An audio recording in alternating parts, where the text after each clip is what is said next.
5ই August, আজ থেকে প্রায় মনে হয় 7-8 বছর আগে, আপনার কাশ্মীর থেকে 370 লাগু করেছিল। স্মরণ আছে নিশ্চয়ই, এটা আপনার দেশেরই, ভারত সরকার। 2024-এর 5ই আগস্ট 2024-এর 5ই আগস্ট আইএসআই আমেরিকা একজোট হয়ে আওয়ামী লীগ সরকারকে ফেলেছিল। আবার এই 5ই আগস্ট 2 বছর পরে শেখ হাসিনা ওই দিনই প্রেস কনফারেন্সে এসে সরাসরি প্রশ্নের উত্তর দেওয়া, কথা বলা, তিনটাকে যদি একই লাইনে মিলে কিছু কি মিলানো যাচ্ছে কি? কেন বারবার 5ই আগস্ট? কাকতালীয় নয়।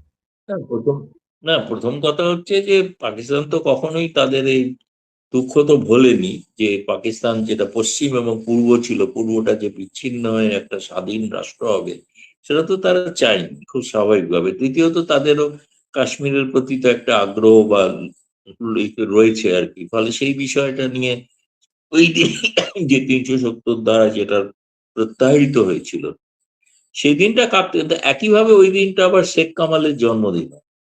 কারণ ওই দিন ফরেন প্রেস ক্লাবের অনুষ্ঠানের পরে শেখ হাসিনা তার শেখ কামালের জন্মদিন উপলক্ষে অন্য একটা প্রোগ্রামে গিয়েছিলেন। তো অনেক ক্ষেত্রে দিনটা খুবই গুরুত্বপূর্ণ, এ বিষয়ে কোনো সন্দেহ নেই।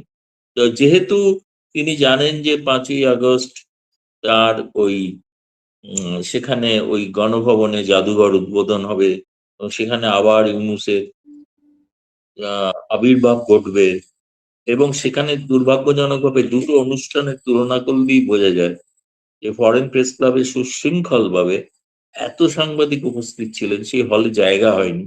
ফলে তারা তাদের প্রাঙ্গণে আলাদা টিভি বসিয়ে সেখানে বসার ব্যবস্থা করেছেন, যাতে যারা সরাসরি আসতে পারছেন না ভেতরে হলে, তারা বাইরে বসে যদি দেখতে পান, সেটাও তারা দেখেছেন।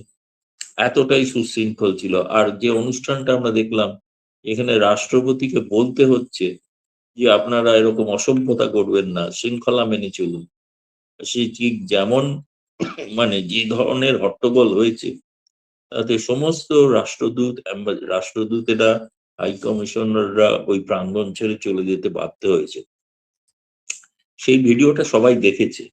ফলে একটা টোটাল যে নৈরাজ্য মধ্যে এখনো বাংলাদেশ, তার একটা বড় প্রমাণ হচ্ছে সাকিব সেদিন ওই প্রোগ্রামে যোগ দিয়েছিল বলে তার বাড়ি ভাঙচুর করা হলো, শুধু সাকিব না, নওফেলের বাড়িও ভাঙচুর করা হয়েছে। হ্যাঁ বলছি তো। এখন যদিও সাকিব খুব চমৎকার রিয়াকশন দিয়েছে, সে বলছে আমি বাড়িটা আসলে ভেঙে নতুন করে তৈরি করতে চাইছিলাম, ভাঙারও তো একটা খরচ আছে, ফলে ওরা ভেঙে দিয়েছে, আমার খরচটা বাঁচিয়ে দিয়েছে, সেটা বলছে সাকিব। তো পরে এটাও বলেছে সে বাংলাদেশে ফিরতে চায়, সব বিচারের সম্মুখীন হতে চায়, কিন্তু তার নিরাপত্তা প্রয়োজন। আর নওফেলেরও চট্টগ্রাম বাড়িতে বারবার ওই বাড়িতে হামলা হয়, বারবার হয়, এবারও হয়েছে। কারণ ওই বাড়িটা হচ্ছে যে চট্টগ্রাম, যেখানে জামায়াত এবং এদের যে জমায়েত, সেই জায়গায় একটা বাতিঘরের মতো, মুক্তিযুদ্ধের আদর্শের বাতিঘর মতো ওই বাড়িটা কাজ করে। ফলে সেটা তো একটা আদর্শগত লড়াই, সেই কারণে নওফেলের বাড়ি আক্রান্ত হয়েছে, জ্বালিয়ে দেওয়া হয়েছে। এবং এটা প্রমাণ করে যে সেই যে ইউনূসের সময় যে মব কালচার, যেটার নিন্দা বিএনপিও করতো, আজকে কিন্তু দেখা যাচ্ছে সেই মব কালচারটা অব্যাহত। শিল্পপতিদের ওপর চাঁদাবাজি অব্যাহত।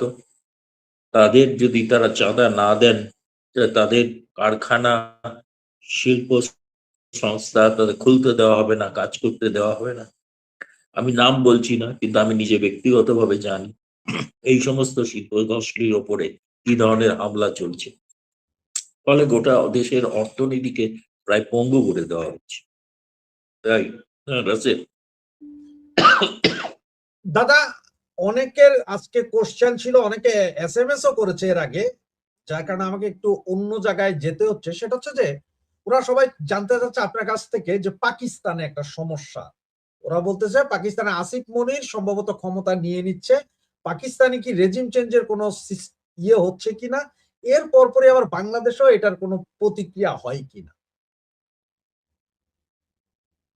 না, বাংলাদেশের প্রতিক্রিয়া বলতে আমি তো যেটা শুনেছিলাম প্রথমে, সেটা আমি বলেও ছিলাম প্রকাশ্যে, সেটা হচ্ছে যে রাষ্ট্রপতি শাহাবুদ্দিনকে যেরকম পদত্যাগ করতে বলা হলো, তিনি দেশও ছেড়ে সিঙ্গাপুরে চলে গেছেন, এবং সেনাপ্রধান ওয়াকারুজ্জামান তাকেও নাকি সরিয়ে দেওয়া হতে পারে। সেই জন্য তিনি উগ্র জামায়াতপন্থী হতে চাইছেন, যিনি ছিলেন বরাবরই জামায়াতপন্থী, এখন তো চেহারাই বদলে ফেলেছেন, দাড়ি টাড়ি রেখে মৌলানা টাইপের হয়ে উঠছেন। সেই সেনাপ্রধান তিনিও এয়ার অ্যাম্বুলেন্স নিয়ে, সেনাপ্রধান নিজে এয়ার অ্যাম্বুলেন্স নিয়ে তার কোনো ঘনিষ্ঠ আত্মীয়র অসুস্থতার কারণে সব পরিবারের সকলকে নিয়ে তিনি কিন্তু চলে গেছেন সিঙ্গাপুরে। হয়তো তিনি ফিরে আসবেন, আশা করা যায়। মানে এতটাই তার আত্মীয়ের প্রতি এতটাই, সিঙ্গাপুর একটা হচ্ছে বলা যেতে পারে দ্বিতীয় ডিপ স্টেট, যেখানে প্রচুর মাধ্যমে প্রচুর কিছু আলোচনা হয়ে থাকে, যেগুলো অনেক ক্ষেত্রে রেজিম চেঞ্জ বা আমেরিকার স্বার্থ সংক্রান্ত বিষয়ে এখানে অনেক সিদ্ধান্ত হয়ে থাকে। এখন সেটা এখনো আমার কাছে কোনো খবর নেই, আমি জানি না। তবে আসিফ মনির যেরকম ওয়াশিংটনের খুব ঘনিষ্ঠ ব্যক্তি, ওয়াকারুজ্জামানও ওয়াশিংটনের ঘনিষ্ঠ ছিলেন, এবং তাকে যদিও আমেরিকা কখনোই সবসময় প্রকাশ্যে কোনো সেনা শাসন পছন্দ করে না, তারা চায় কোনো না কোনো ভাবে একটা গণতান্ত্রিক ব্যবস্থা থাকুক, তার আড়ালে সেনা থাকুক। এখন ফলে সেনা অভ্যুত্থান এরকম কিছু ঘটবে কিনা, ঘটলেও সেটা আমেরিকা চাইবে কিনা, সেটা সম্পর্কে আমি নিশ্চিত নই। তবে এটা ঘটনা যে ওয়াকারুজ্জামানের ভবিষ্যৎটা কিছুদিনের মধ্যেই নির্ধারিত হতে চলেছে। হয় তিনি তো এমনি আগামী বছর তার অবসর নেওয়ার কথা, অবসর নিয়ে কি করবেন, অবসর নিয়ে কি তিনি অন্য কোনো ভূমিকায় আসতে পারেন, সেক্ষেত্রে ওয়াশিংটনের একটা সবুজ সংকেত প্রয়োজন। হয়তো সেটা সিঙ্গাপুরে আলোচনা চলছে, সেটা এখনো প্রকাশ্যে আসেনি, সেটা এলে তখন হয়তো জানা যেতে পারে। দাদা, এই যে ওই দিন 5 তারিখের প্রোগ্রাম শেষ হওয়ার পরে আমি যতটুকু জানি যে আপনারা সাংবাদিকরা এরপর প্রায় 2-3 ঘন্টা ওখানে বিভিন্ন জনের সাথে আলাপ আলোচনা করছেন, বিদেশি সাংবাদিক আপনারা সব। 5 তারিখের এই প্রেস কনফারেন্সের পরে আন্তর্জাতিক মিডিয়ার যারা উপস্থিত ছিলেন ওদের মনোভাব কি বুঝতে পারলেন আপনি? ওদের মনোভাব হচ্ছে ওরা ন্যাচারালি খুবই অভিভূত যে শেখ হাসিনা তার পক্ষে যতগুলো সম্ভব প্রশ্নের তিনি জবাব দিয়েছেন, সে পছন্দ হোক না হোক, কিন্তু সেটাকে তার গুরুত্ব দিয়ে তারা প্রকাশ করেছেন। ভারতের জাতীয় গণমাধ্যমেও প্রকাশিত হয়েছে, অন্যত্রও প্রকাশিত হয়েছে, আন্তর্জাতিক মিডিয়াতে প্রকাশিত হয়েছে, পশ্চিমা গণমাধ্যমেও প্রকাশিত হয়েছে। এবং তারা হয়তো অনেকে আরেকটু সাংবাদিক সুলভ আগ্রহের কারণে তারা জানতে চাইছিলেন যে তিনি কবে ঠিক যাবেন। সেই প্রশ্নটার উত্তর সরাসরি তো শেখ হাসিনা দেননি। তিনি বলেছেন বিজয়ের মাস সব যাবে, এইটুকু ছাড়া আর কোনো আক্ষেপ আমি ওটা দেখিনি। তার কারণ হচ্ছে, যেটা একজন যে সাংবাদিক প্রশ্ন করেছিলেন যে জুলাই আগস্টের যে হত্যাকাণ্ডের ওপরে ক্ষমা চাইবেন কিনা, তো তার উপরে সজীব ওয়াজেদ জয় যে জবাব দিয়েছেন, সেই জবাবে তো তাতে মনে হয়নি যে সেই জবাবের উপরে আর কোনো প্রশ্ন থাকতে পারে। কারণ জয় বলেছেন যে আওয়ামী লীগের আমলের হত্যাকাণ্ডগুলো হচ্ছে হত্যা, আর আওয়ামী লীগ চলে যাওয়ার পর যে হত্যাকাণ্ড হলো, যে পুলিশরা মারা গেল, তাদের হত্যাকাণ্ডটা হত্যা নয়, সেই বিচার হবে না, তার জন্য কেউ ক্ষমা চাইবে না। বরঞ্চ সেই বিচার হবে না বলে ইউনূস তো দায় মুক্ত একটি আইন পাশ করলেন, এবং সেই আইনটা বর্তমান সরকারও মেনে চলছে, তাই না? তো সুতরাং আওয়ামী লীগের সময়কার মৃত্যুটা মৃত্যু, আর বাকি সময়ের মৃত্যুটা মৃত্যু নয় বা হত্যা নয়, এটা কেমন ধরনীয় হলে সবটাই হোক, বিচার হোক, তাই না? মারা গেছেন তো, জেলের মধ্যে মারা মন্ত্রী গেছে। মারা গেছেন, তাহলে জেলের মধ্যে জেলের মধ্যে মারা যাওয়াটার কিন্তু হচ্ছে নিয়ম অনুসারে সেটা কিন্তু কাস্টোডি ডেথ মানে তার একটা ম্যাজিস্ট্রিয়াল এনকোয়ারি হওয়া উচিত। সেটাও তো হয়নি। আইনের শাসন না থাকলে যা যা হয় তাই তাই ঘটছে। ফলে যে কথাগুলো আপনি বলছেন যে আরো অনেকে নিখোঁজ, যারা ভারতে আছেন এটা তো ভারত সরকার জানে, তাই না, কারা এখানে আছেন, কারা থাকছেন, যেসব মন্ত্রী নেতা ইত্যাদি। কিন্তু বাকি অনেকে আছেন, এটা ঘটনা যে তারা তো সত্যিই নিখোঁজ। তারা কি গুম খুন হয়েছেন নাকি তাদের আটকে রাখা হয়েছে? যেমন আমি দেখছিলাম ওই ফরহাদ মাজার বোধহয় একটা গুম খুন নিয়েও মন্তব্য করেছেন কিছু একটা, যে সেইগুলো যদি হয়ে থাকে তাহলে সেই সব গুম খুনের ছবিতে হঠাৎ তোয়ালে কেন দেখা যাচ্ছে, পাখা কেন দেখা যাচ্ছে, মানে সেই ছবিগুলো কি পরে তৈরি করা হয়েছে? সবটাই তো পরে। যেটা বলা হয় যে শেখ হাসিনাকে তারা চাইছেন, তো কিন্তু শেখ হাসিনা যখন ভারতে এসেছিলেন তখন তো তিনি অপরাধী না। তার বিরুদ্ধে যে অপরাধ সেটা তো পরবর্তী বিষয়। কিন্তু আমরা যেটা বলি যে এটা ইউনুসেরই শাসনের এক্সটেনশন চলছে এখন, তার বড় প্রমাণ হলো ইউনুস যে আইসিটি তৈরি করেছিলেন, যে আইসিটি কি সম্পূর্ণ আন্তর্জাতিক বিধি বহির্ভূত একটা আইসিটি, সেটাকে তো এখন এরা মানছেন না। সেটাকেই তো ধরে তারা বলছেন তিনি ফাঁসির আসামি। তা ফাঁসির আসামিতে সেটা তো ইউনুস আমলে হয়েছে, সেটাকে বিচার হয়েছিল, একজনের অবর্তমানে বিচার হয়েছিল। সেটা কি বিচার বাবু, সেটা কি সঠিক বিচার? সেটা তো ফ্যাসিস্ট আমলে যা হয়ে থাকে তাই হয়েছে, যে আপনাকে বিচারের কোনো সুযোগ দেওয়া হবে না, আমি রায় বলে দেবো, সোজা কথা, রায়টা গোটা থেকে ঠিক হয়ে আছে। সেটা তো আর ন্যায় বিচার হলো না, তাই না? আন্তর্জাতিক ট্রাইব্যুনালের নিয়ম অনুসারে, তার যা নিয়ম কানুন রয়েছে সেই অনুযায়ী কি ট্রাইব্যুনাল গঠিত হয়েছিল? তো হয়নি, এই নিয়ে তো অনেক প্রশ্ন আছে। কিন্তু দেখা যাচ্ছে বিএনপি সরকার সেটাকেই মানছেন, সেটাকেই বলে যাচ্ছেন, তাই না? হ্যাঁ, রাশেদ ভাই। দাদা, এই যে আরেকটা জিনিস, এটা একটু ইন্টারন্যাশনালি, যে সৌদি আরব একটা করেছে, টাই আপ করেছে, বাংলাদেশ সহ অনেক 19টা দেশ জয়েন করেছে। আজকে কিন্তু ইরান অলরেডি সরাসরি হুমকি দিয়েছে যে টাই আপের ব্যাপারটা, যে এটা ওরা অন্যভাবে দেখছে। বাংলাদেশের উপরে কি কোনো ইম্প্যাক্ট আসতে পারে এতে? না, বাংলাদেশের যে সমস্ত জাহাজে বাংলাদেশের পণ্য আসার কথা হরমুজ প্রণালী দিয়ে, সেগুলো ইরান অনুমতি দেবে না, বা জোর করে পাঠানোর চেষ্টা হলে সেগুলোকে ইরান ধ্বংস করে দিতে পারে। ফলে বাংলাদেশ ক্ষতিগ্রস্ত হবে, এরকম একটা মানে যে সামরিক জোটে, একটা মানে যে সামরিক জোটটার জাতিসংঘের অধীনে নয়, সেই ধরনের সামরিক জোটে অংশগ্রহণ করাটা, এটা বাংলাদেশ আমার মতো একটা বড় ধরনের ঝুঁকি নিয়েছে। মানে যারা মুখে এত কথা বলেন তারা নাকি ফিলিস্তিনের পক্ষে, কিন্তু এটা তো ইসরায়েলের পক্ষে চলে যাওয়া হলো। তাহলে বাংলাদেশ কি শিবির পরিবর্তন করছে? বাংলাদেশ কি এখন ইসরায়েলের পক্ষে যাচ্ছে? সেটা একটা বিষয়, কিন্তু এটা ভাবার বিষয় আছে। বাংলাদেশ তার কিন্তু পররাষ্ট্র নীতি পরিবর্তন করছে, তার সমস্ত ইঙ্গিত পাওয়া যাচ্ছে। কেবল ভারত বিরোধিতা নয়, সে আন্তর্জাতিক ক্ষেত্র যে ধরনের সামরিক জোটে, আগে কিন্তু কোনো সামরিক জোটে সামিল হতো না বাংলাদেশ। শেখ হাসিনা কিন্তু কোয়াডে যুক্ত হতে চাননি, যদিও কোয়াড কোনো সামরিক জোট নয় তা সত্ত্বেও।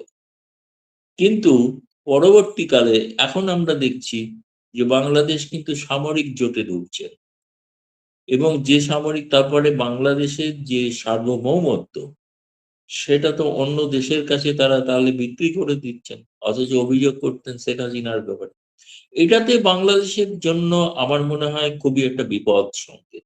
এটা বাংলাদেশকে কোন জায়গায় নিয়ে যাবে আমি জানি না। মরিয়া হয়ে তারা কোনোভাবে নিজেদের সরকার টেকানোর নাম করে যেটা করতে চলেছেন অগণতান্ত্রিক পথে, এটা বাংলাদেশের পক্ষে সঠিক কোনো আমি ভবিষ্যৎ দেখছি না আর কি। এটা খুবই চিন্তার বিষয় হয়ে দাঁড়াবে, কোনো সন্দেহ নেই। দাদা, আমরা একটা কথা বলি যে শকুন যত উপরে উঠবে উঠুক, তার চোখ নাকি একদম নিচে থাকে যে কি হচ্ছে ঘটনা। তো আমরা সাংবাদিকদের বলি যে সাংবাদিকরা যেভাবেই কথা বলুক বা বসে থাকুক, ওনাদের কনসেন্ট্রেশন বা চোখ থাকে যে সামনের ব্যক্তিটি কিভাবে কথা বলছেন, মানে তার খুঁটিনাটি বিষয়গুলো ধরার জন্য। 5 তারিখের এই প্রোগ্রামে নেত্রী যেভাবে কথা বলেছেন বা যা কিছু বলেছেন, কনফিডেন্স লেভেল বা উনি দেশে ফিরে আসার যে আকাঙ্ক্ষা, তারপরে আসলে কতটুকু দেখলেন? না, সেটা তো তিনি সুদৃঢ়ভাবেই বলেছেন। তিনি তো বলেছেন তিনি রাজনীতি করার জন্য যাচ্ছেন না। যেটা বলা হচ্ছে যে তাকে রাজনীতি করতে দেওয়া হয়েছে। তিনি তো রাজনীতির কথা বলেননি, তিনি বলেছেন মানুষ দুঃখে আছে, কষ্টে আছে, তার পাশে আমি থাকতে চাই।